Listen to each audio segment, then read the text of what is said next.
Oi, pessoal, bom dia, bom dia, bom dia, bom dia. Sejam muito bem-vindos. Eu me chamo Camila Robortella, sou terapeuta, professora de autoconhecimento e espiritualidade. E hoje nós estamos no dia 123.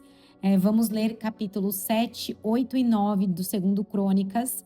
Estamos lendo aqui a Bíblia, usando ela para guiar o nosso autoconhecimento, do mesmo jeito que a gente lê a Bíblia também lê o nosso coração, a nossa vida, a nossa história. E eu fico muito feliz que você chegou até aqui. Aqui embaixo desse vídeo tem todas as informações do nosso grupo de leitura, tem o link do nosso grupo, tem a nossa playlist para quem ainda não leu os outros capítulos, vale muito a pena a leitura. Deus sempre fala com a gente de alguma maneira, eu sempre me emociono, já tenho aqui testemunhos para contar e eu tenho certeza que você aqui também. Se você chegou agora, já me segue aqui no canal, ativa as notificações, porque assim você vai recebendo diariamente todos os áudios aqui para você ouvir no seu tempo, no seu momento. Antes de iniciar a nossa leitura, eu vou pedir para vocês fecharem os olhos, para a gente fazer uma oração aqui de abertura. Respira fundo. Senhor, nosso Deus amado, nos colocamos diante da Tua palavra hoje com um coração muito cheio de amor, muito cheio de gratidão. Sabemos que o Senhor responde, que o Senhor fala e que também o Senhor se revela. Por isso pedimos, nos dá a sensibilidade para ouvir a Tua voz e disposição para viver aquilo que o Senhor quer nos ensinar. Alinha o nosso coração, nosso Pai amado, fortalece a nossa fé e nos aproxima ainda mais da Tua presença. Fale conosco hoje, nosso Pai amado, nós queremos te ouvir. Em nome de Jesus, amém. Amém. Vamos começar então a nossa leitura, capítulo 7, a dedicação do templo. Assim que Salomão acabou de orar, desceu o fogo do céu e consumiu o holocausto e os sacrifícios, e a glória do Senhor encheu o templo. Os sacerdotes não conseguiam entrar no templo do Senhor porque a glória do Senhor o enchia. Quando todos os israelitas viram o fogo descendo e a glória do Senhor sobre o templo, ajoelharam-se no pavimento com o rosto em terra, adoraram e deram graças ao Senhor, dizendo: Ele é bom e o seu amor dura para sempre. Então o rei e todo Israel ofereceram sacrifícios ao Senhor. O rei Salomão ofereceu um sacrifício, 22.000 bois e 120.000 ovelhas. Assim o rei e todo o povo fizeram a dedicação do templo de Deus. Os sacerdotes tomaram seus lugares, bem como os levitas, com os instrumentos musicais do Senhor, feito pelo rei Davi para louvar o Senhor, cantando: O Senhor, o seu amor dura para sempre. No outro lado, de frente para os levitas, os sacerdotes tocavam suas cornetas, todo o povo estava em pé. Salomão consagrou a parte central do pátio que ficava na frente do templo do Senhor e ali ofereceu holocaustos e a gordura das ofertas de comunhão, pois o altar de bronze que Salomão tinha construído não comportava os holocaustos, as ofertas de cereal e as porções de gordura. Durante 7 dias, Salomão, com todo Israel, celebrou a festa. Era uma grande multidão, gente vinda desde Lebo a Amate até o ribeiro do Egito. No 8º dia, realizaram uma assembleia solene. Levaram 7 dias para a dedicação do altar e a festa se prolongou por mais 7 dias. No 23º dia do 7º mês, o rei mandou o povo para suas casas e todos foram jubilosos e de coração alegre pelas coisas boas que o Senhor havia feito por Davi e Salomão e por Israel, seu povo. O Senhor aparece a Salomão.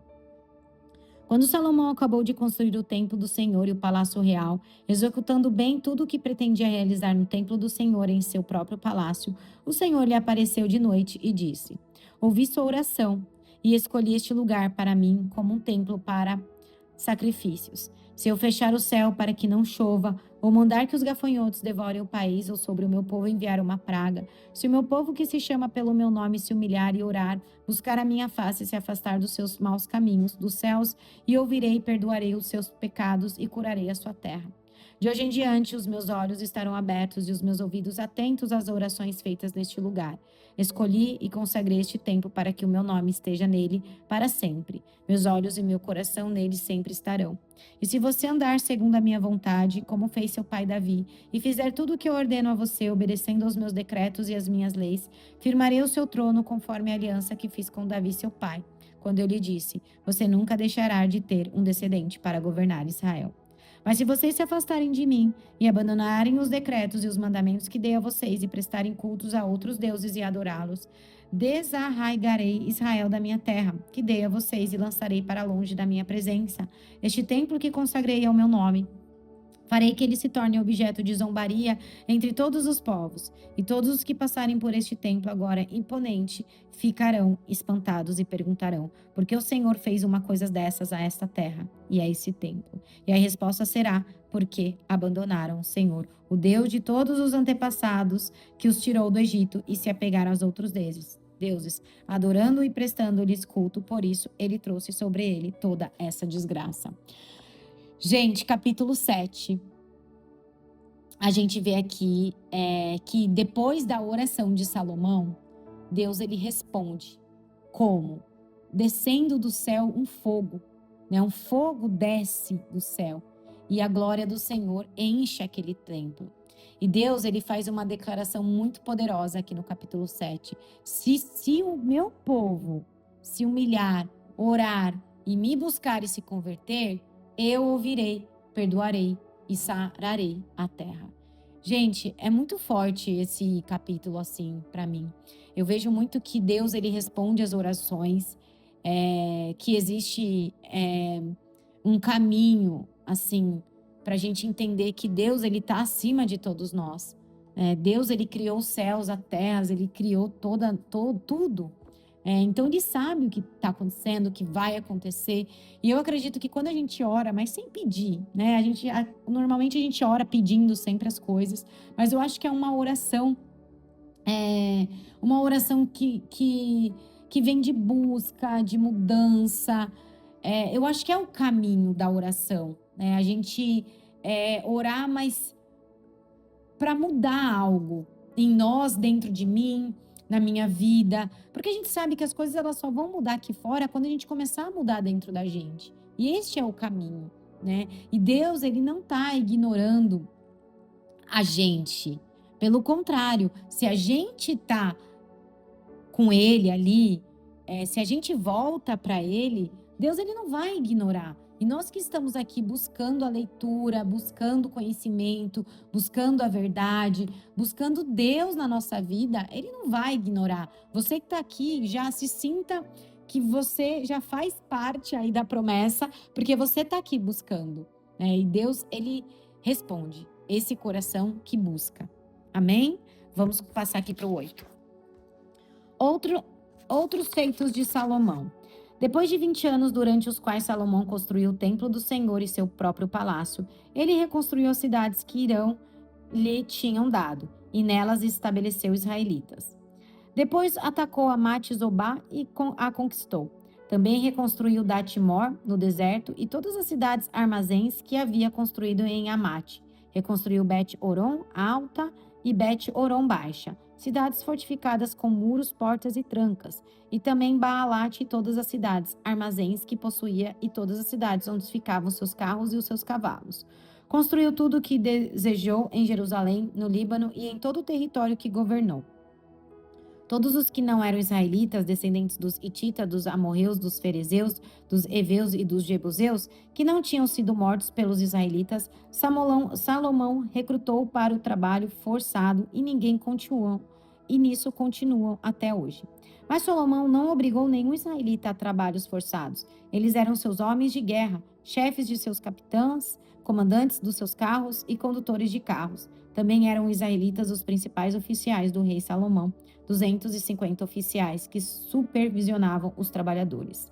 Salomão levou a filha do faraó da cidade de Davi para o palácio que ele havia construído para ela, pois dissera: minha mulher não deve morar no palácio de Davi, rei de Israel, pois os lugares onde encontrou a arca do Senhor são sagrados. Sobre o altar do Senhor, que havia construído diante do pórtico, Salomão passou a sacrificar holocaustos ao Senhor conforme as determinações de Moisés, acerca de ofertas diárias e dos sábados, das luas novas e das 3 festas anuais, a festa dos pães sem fermento, a festa das semanas e a festa das cabanas. De acordo com a ordem de seu pai Davi, designou os grupos dos sacerdotes para suas tarefas e os levitas para conduzirem o louvor e ajudarem os sacerdotes conforme as determinações diárias.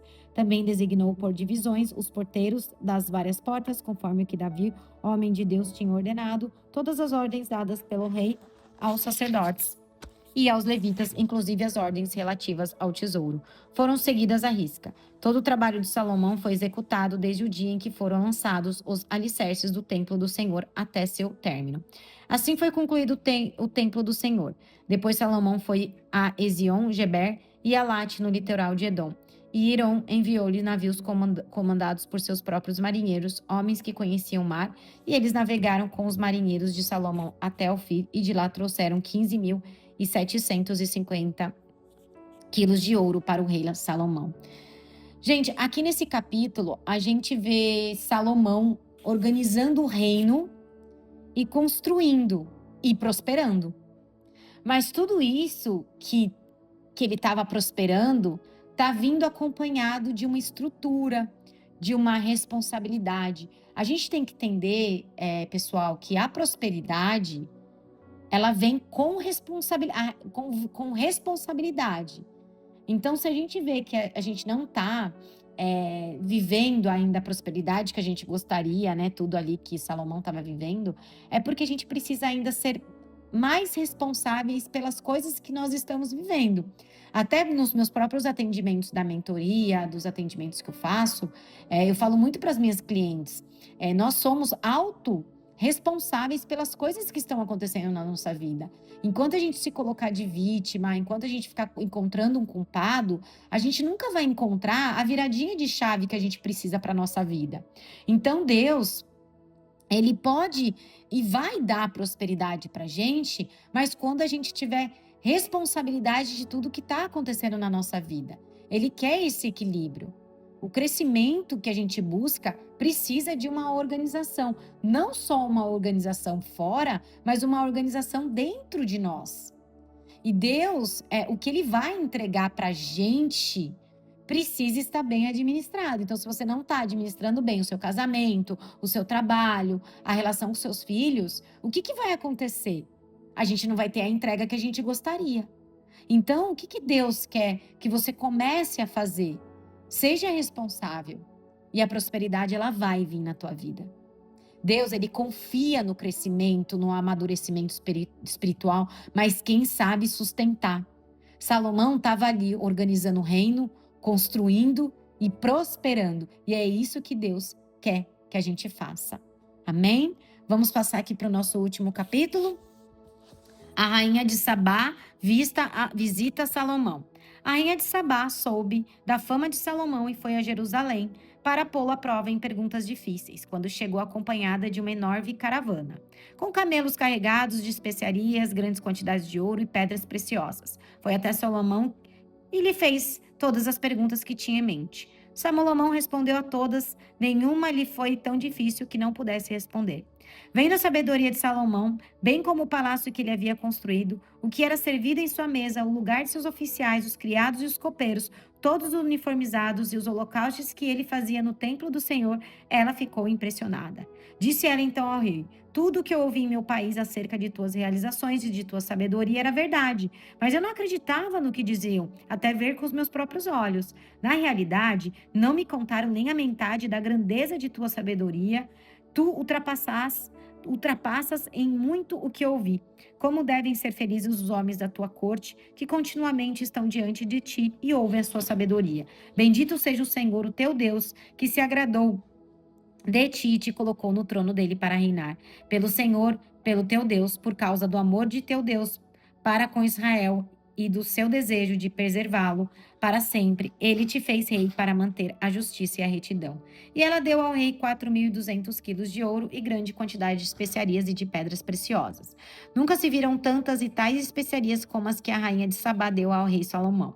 Os marinheiros de Irão e de Salomão trouxeram ouro de Ofir e também madeira de junípero, junípero e pedras preciosas. O rei utilizou a madeira para fazer a escadaria do templo do Senhor e o do palácio real, além de harpas e liras para os músicos. Nunca se tinha visto algo semelhante em Judá.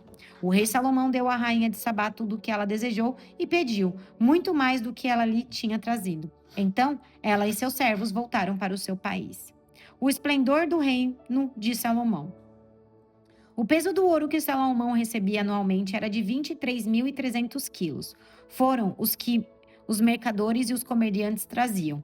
Também todos os reis da Arábia e os governantes do país traziam ouro e prata para Salomão. O rei Salomão fez 200 escudos grandes de ouro batido, utilizando 3,6 kg de ouro em cada um. Também fez 300 escudos pequenos de ouro batido, com 1,8 kg de ouro em cada um, e os colocou no palácio da floresta do Líbano. O rei mandou fazer ainda um grande trono de marfim revestido de ouro puro. O trono tinha 6 degraus e um estrado de ouro fixo nele. Nos 2 lados do assento havia braços com um leão junto a cada braço. 12 leões ficavam nos 6 degraus, um de cada lado. Nada igual havia sido feito em nenhum outro reino. Todas as taças do rei Salomão eram de ouro, bem como todos os utensílios do palácio da floresta do Líbano. Não havia nada de prata, pois a prata quase não tinha valor nos dias de Salomão. O rei tinha uma frota de navios mercantes, tripulados por marinheiros do rei Irão. Cada 3 anos a frota voltava trazendo ouro, prata, marfim, macacos e pavões. O rei Salomão era o mais rico e o mais sábio de todos os reis da terra. Estes pediam audiência a Salomão para ouvirem a sabedoria que Deus lhe tinha dado. Ano após ano, todos os que vinham traziam algum presente: utensílios de prata e de ouro, mantos, armas e especiarias, cavalos e mulas. Salomão possuía 4.000 estábulos para cavalos e carros e 12.000 cavalos, dos quais mantinha uma parte nas guarnições de algumas cidades e a outra perto dele, em Jerusalém. Ele dominava sobre todos os reis, desde o Eufrates até a terra dos filisteus, junto à fronteira do Egito. O rei tornou a prata tão comum em Jerusalém quanto as pedras e os cedros, tão numerosos quanto as figueiras bravas da Cefala. Os cavalos de Salomão eram importados do Egito e de todos os outros países. A morte de Salomão. Os demais acontecimentos do reinado de Salomão, desde o início até o fim, estão escritos nos relatos dos profetas Natã, na profecia de Silonita, Aías e nos visões do vidente Ido acerca de Jeroboão, filho de Nebate. Salomão reinou 40 anos em Jerusalém sobre todo Israel, então descansou com seus antepassados e foi sepultado na cidade de Davi, seu pai, e o seu filho Roboão foi o seu sucessor. Gente, aqui para finalizar, a gente vê a visita, então, da rainha, que a gente já viu nos livros aqui atrás. Quem não ouviu, eu super recomendo ouvir os outros áudios, tá? Aqui contém mais detalhes, mas a rainha de Sabá, ela vai até Salomão e ela fica muito impressionada, porque ela vê que Salomão, ele é muito sábio, ele é muito organizado, e ela vê que existe a presença de Deus na vida dele. E as pessoas falavam para ela que ele tinha tudo aquilo, mas ela falou: se eu não tivesse visto com os meus olhos, eu não ia imaginar o quão especial realmente ele era, e o quão poderoso ele era, o quanto próspero e como ele tinha a presença de Deus. Eu acredito, gente, aqui desse capítulo, eu vejo algo muito claro, que eu acho que vocês também acredito que viram isso, que é quando a gente tem Deus na nossa vida, fica visível. Fica visível, não tem como. Você olha para aquela pessoa, você sabe que aquela pessoa, ela tem Deus na vida dela. A sabedoria que Salomão tinha, a sabedoria que Deus deu para ele, atraía as coisas, vinham as coisas para ele, porque ele era um homem muito sábio, e isso tudo impactava. Isso tudo era um testemunho que ele contava. Olha lá quando a rainha viu tudo aquilo, né? Ele não precisava falar nada. Ela já estava vendo. Então você vê que Salomão, ele tinha essa vida alinhada realmente com Deus, e dava para ver, assim, nitidamente como a rainha de Sabá viu. E para você ver, né, gente, uma vida com Deus é uma vida, assim, gera impacto, gera, assim, algo que as pessoas olham e falam: essa pessoa, ela foi abençoada. E, assim, eu fico muito feliz em poder conhecer essa história e saber que Salomão foi uma pessoa realmente muito sábia e conseguiu tudo aquilo que ele conseguiu. Amém, pessoal? Glória a Deus, aleluias. Pessoal, obrigada.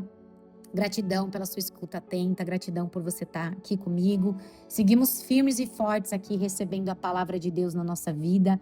Estou aqui quando vocês precisarem, compartilhem comigo os seus testemunhos, coloquem aqui nos comentários. Deixa aqui quando você começou a ler aqui a Bíblia comigo, se você chegou aqui agora, se você chegou aqui depois. Não importa, o importante é que você não chegou aqui por acaso. Gratidão e eu te vejo amanhã.